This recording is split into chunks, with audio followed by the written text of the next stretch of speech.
Welcome back to If These Walls Could Talk, where we find out a little bit more about some of the actors whose pictures appear on the walls of the Ivoryton Playhouse. You know, we're living in very difficult time in our country's history, and I thought it might be a good time to look at our history here at the Playhouse and maybe look at some of the actors who performed here who are not represented on these walls, but who played a vital part in the Ivoryton Playhouse's history. The Black performers from the 1930s to the 1970s. I think the most famous recent performer has to be Cab Calloway, who was here in 1978 with his amazing, legendary revue, Bubbling Brown Sugar. There are still people in town who remember that and speak of that today. Estelle Hemsley appeared here in 4 productions, from 1954's Mamba's Daughters to 1957 Mrs. Patterson, which also featured Eartha Kitt, to 1960 The Male Animal, when she was 73 years old. Eula Bell Moore appeared here in 4 productions from 1951 to 1962. Also appearing in Mamba's Daughters in '54 was Alberta Hunter. She's possibly my favorite.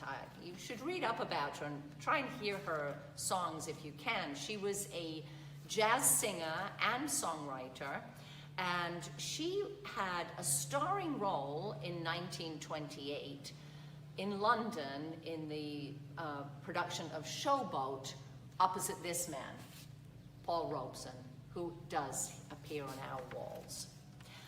You know, these videos are too short for me to get into the amazingly complex life of this man.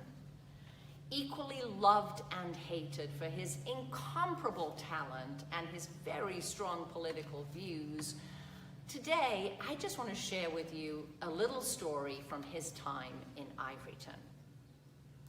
He appeared here in 1941 in The Emperor Jones, a role that he had made famous since appearing in the 1925 revival in New York and then later in London. So legend has it, and I have to say that because I was not here in 1941, but this story has been going around town for many, many years. While he was here, he would stand on that stage before every performance and he would warm up vocally with a few songs. The windows on the park side of the theater were always wide open because there was no air conditioning in that time, and crowds would gather to listen.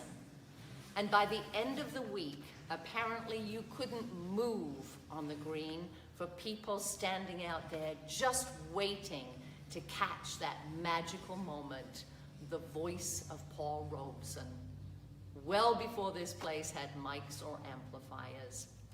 You know, we honor you today, Paul Robeson, and all the Black performers through the history of this place who struggled to have their voices heard and their talents recognized in another difficult time in American history. Thanks, Paul. Nice to know you.